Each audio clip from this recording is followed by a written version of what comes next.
قاہرہ صاحب اس میں کوئی مخصوص حکمت عملی تھی کہ آپ نے باقی پارٹیوں کو آن بورڈ لیے بغیر یونیلیٹرلی تحریک عدم اعتماد لانے کا اعلان کر دیا؟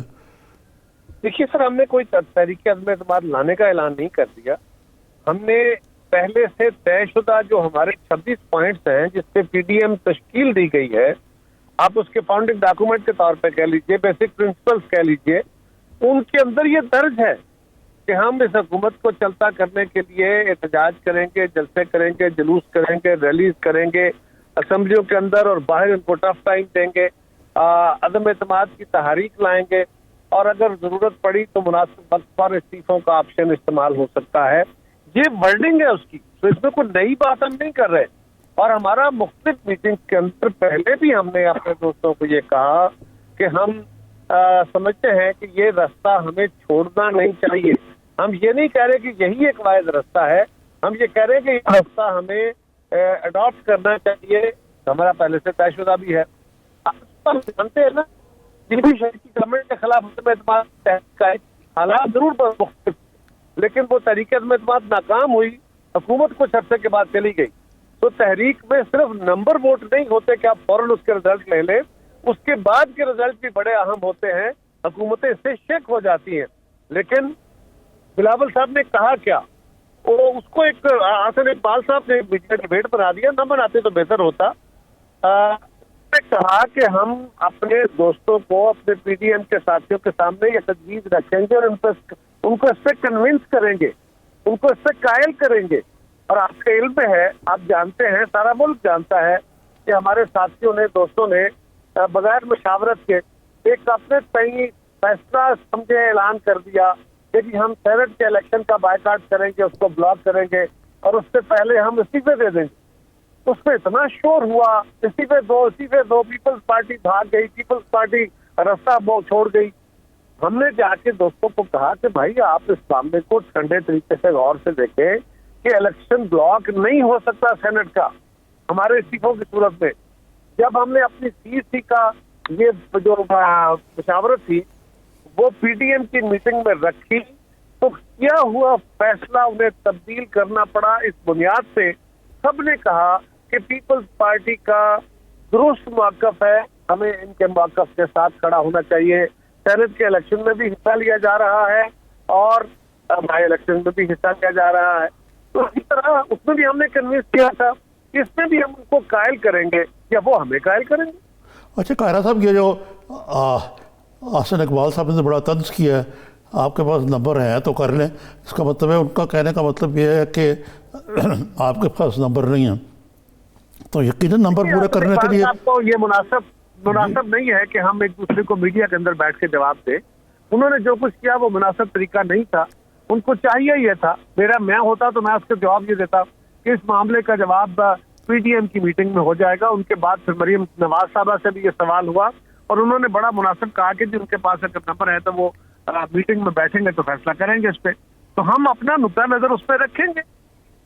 جی قاہرہ صاحب، یہ جو ایک اور یہ براڈ شیٹ والا معاملہ ہے جس کو شاید کسی نے آج فراڈ شیٹ بھی کہا، آپ ایک رہنما ہے، یہ عظمت سعید صاحب کے اوپر محترمہ مریم نواز نے کافی تنقید کی ہے، آپ کی پارٹی کی طرف سے بھی آئی ہے.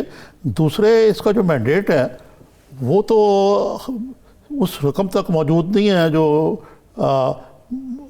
ان کو ادا کی گئی موسوی کو، جی براڈ شیٹ کو، تو براڈ شیٹ کو تو دوسرے بڑی تنقید ہو رہی ہے عظمت سعید کے رول پہ، اور یہ تک کہا گیا کہ وہ جو نواز شریف صاحب کے خلاف JAT اس کے بنوانے میں بھی ان کا ایک رول تھا. دیکھیے نا عارف صاحب، یہ بات تو درست ہے نا، کچھ JIT کو جو ٹیم ہیڈ کر رہی تھی یا بنوائی گئی اس میں یہ رول تھا. یہ بات کہ وہ اچھے آدمی ہیں، اچھے جج رہے ہیں، بسم اللہ رہے ہوں گے، میں تو بہت زیادہ نہیں جانتا، اچھی شہرت کے ہیں. لیکن اگر ان کا لنک رہا اور آج بھی ان کا لنک اگر شوکت خانم کے ساتھ ہے، پرائم منسٹر کے ساتھ ہے، اور پرائم منسٹر یک رکنی کمیشن بنا رہے ہیں، تو ان کے اوپر اگر اعتراض آ گیا ہے اور جماعتیں سمجھتی ہیں کہ ہمیں ان پہ اعتماد نہیں ہے، تو پاکستان میں بہت سارے ججز موجود ہیں، ایک سے زائد ججز پر مشتمل کمیشن بنانا چاہیے. کیونکہ ایک فرد ہی ہے نا، کتنا بھی سیانا، کتنا بھی ذہین ہو، ہائی کورٹ کے ججز کے فل بینچ کے فیصلے سپریم کورٹ میں جا کے अपील में जाते हैं, रिव्यू में जाते हैं, इसलिए कि अफराद से गलतियां हो सकती हैं, लिहाजा एक से ज्यादा मेंबर्स होने चाहिए। और अगर किसी को शेख अजमत सईद साहब पे एतराज है, जो उनका हक है, तो अजमत सईद साहब को खुद चाहिए वो गवर्नमेंट को कहें कि नहीं जनाब किसी और को बनाएं, मैं ऐसी कंट्रोवर्सी में नहीं पढ़ना चाहता। हाँ, अगर सारे फरीक इस पर मुतफिक हों तो मैं ये काम जरूर करूंगा। मेरी दानिश में उनको ये काम करना चाहिए। और वजीर आजम को अपनी रवायती हट धर्मी का मुजाहरा नहीं करना चाहिए, बल्कि अगर वो वाकई चाहते हैं और नेक नीति से चाहते हैं, उसको सिर्फ पॉइंट स्कोरिंग के लिए इस्तेमाल नहीं करना चाहते, तो फिर उनको चाहिए कि कैसा नाम, ऐसे नाम हो, एक से जायद हो, जिस पर सारे लोग मुतफिक हो, उनको लेके आए। कायरा साहब, आपसे ये जानते हैं, नून लीग को शेख अजमत सईद साहब के नाम पे एतराज़ है, क्या पीपल्स पार्टी को भी है, ये भी जानते हैं, लेकिन निज़ामी साहब अभी ये इस्तीफ़ों का जिक्र कर दिया कि किस तरह नून लीग ने बड़ा एग्रेसिव और एक्साइटेड हो के एक स्टांस लिया इस्तीफ़ों का, फिर उसके बाद अब ये दूसरा अदम एतमाद का मामला आ गया। पीडीएम को क्रेडिट तो जाता है, मुख्तलिफ रंगों और मुख्तलिफ कल्चर की जमातें एक जगह आई हैं, लेकिन अब ये जो बातें हो रही हैं ये हकीकी इख्तलाफात हैं या पीडीएम में नज़्म व नस्क की डिसिप्लिन की कमी है? देखिए, ये अलग अलग सियासी जमातें हैं और ख़ास तौर पे PMLN और PPP जो हैं मुतहारिब रहे हैं पॉलिटिक्स के अंदर, एक दूसरे की ज़िद है। और PMLN तो बनी ही पीपल्स पार्टी का तोड़ करने के लिए, पता है आप लोग जिन्होंने बनवाई थी जी। तो अब ये एक प्लेटफॉर्म पे हो गए हैं, तो इसका यह मतलब नहीं है कि ये इलेक्शन भी इकट्ठे लड़ेंगे। बाकी भी ये इनके इख्तलाफ के अलावा इनके जो अपने नज़रियात हैं फ़र्क हो गए। फिर दूसरे है कि कॉन्स्टिट्यूंसीज फ़र्क है जी, ठीक है। सिंध में अब देखें अब जो वहाँ उनकी हुकूमत है, तो PPP भी ज़ाहिर है मुख्तलिफ स्टैंड लेगी। स्टेक्स की भी बात होती है, ये भी बात पीपल्स पार्टी को लेके आती है। कायरा साहब, शेख अजमत सईद साहब के नाम पे या ये जो उनका अब किरदार आने वाला है इस कमीशन में, उस पर क्या पीपल्स पार्टी के भी कोई तहफ़्फ़ुज़ात हैं? देखिए, मेरा इशू ये नहीं है, मुझे एतराज़ है नहीं है, मैं तो ये कह रहा हूँ कि वो अच्छी शोहरत के भी हो, बड़े नेक नाम होंगे, लेकिन अगर उनका माजी के हवाले से किसी जमात के साथ अच्छा ताल्लुक नहीं है या उन पर एतराज़ात हैं, तहफ़्फ़ुज़ात हैं, तो उनको खुद चाहिए कि वो इससे अलग हो जाए।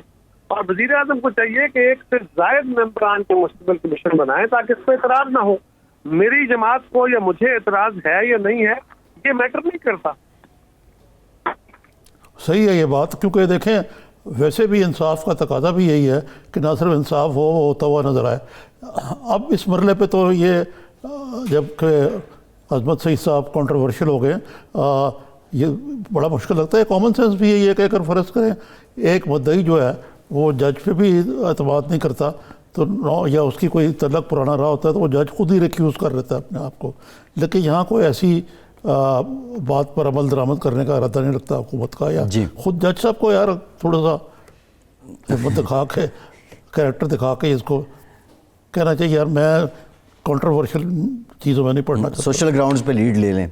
जी सर, मेरा भी यही मौक़िफ़ है कि मुझे उम्मीद है कि शेख अजमत सईद साहब जो हैं वो अपने आप को इससे अलग कर लेंगे, वो इस मामले में नहीं आएंगे, क्योंकि उनको किसी सियासी मुबाहिसे का हिस्सा या उसका मसला नहीं बनना चाहिए। और अगर सब लोग उन पर एतमाद करें, और ऐसे लोग मौजूद हैं, एक से जायद लोगों को, एक फर्द कितना भी ज़हीन हो, आखिर उससे गलती का इम्कान है, और इस कमीशन के जरिए किसी को जज़ा सज़ा तो बात का इशू है, इस कमीशन के जरिए बहुत सारे लोगों की पकड़ियां तो उछाली जा सकती है ना।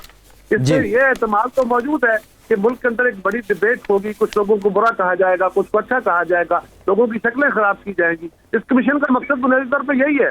मैं आपको गारंटी से कह देता हूँ, जिस तरह माजी में इमरान खान के नारे सारे झूठ पर मबनी थे और यू टर्न हुए, ये भी एक और झूठ है। सिर्फ कुछ और वक्त निकाला जाएगा, कौन सा एक और नए ट्रक की बत्ती के पीछे लगाया जाएगा। अल्लाह करे कि इससे कुछ निकल आए, लेकिन अगर आप पहले ही इसको कंट्रोवर्सी के जरिए ला रहे हैं तो शेख अजमत सईद साहब भले बिल्कुल हकायक भी ले आएंगे तो वो भी इसी तरह कंट्राडिक्ट हो जाए। अच्छा कायरा साहब, ये एक और मसला जो है वो ये है कि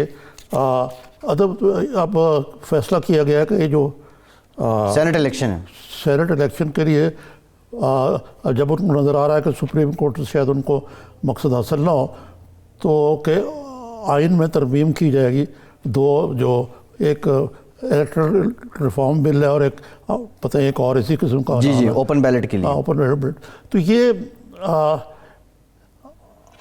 नंबर्स हैं हुकूमत के पास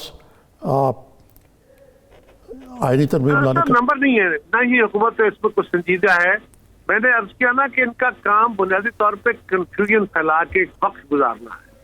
ये एक और नया एक ला हासिल मुबाहिसा छेड़ेंगे। जब अपोजिशन कह रही है कि हम ओपन बैलेट को तस्लीम नहीं करते, तो किस तरह मुमकिन है कि इनका अगर जो बिल आ गया कॉन्स्टिट्यूशनल अमेंडमेंट का, तो उसको कैसे तस्लीम कर लिया जाए? कैसे हो पाएगा ये? उधर कौमी असम्बली में इनके पास अक्सरियत है, ना सेनेट में इनके पास अक्सरियत है, ना दोनों हाउसेज के जॉइंटली इनके पास अक्सरियत है, क्योंकि कॉन्स्टिट्यूशनल अमेंडमेंट तो 2/3 मेजॉरिटी से होनी है।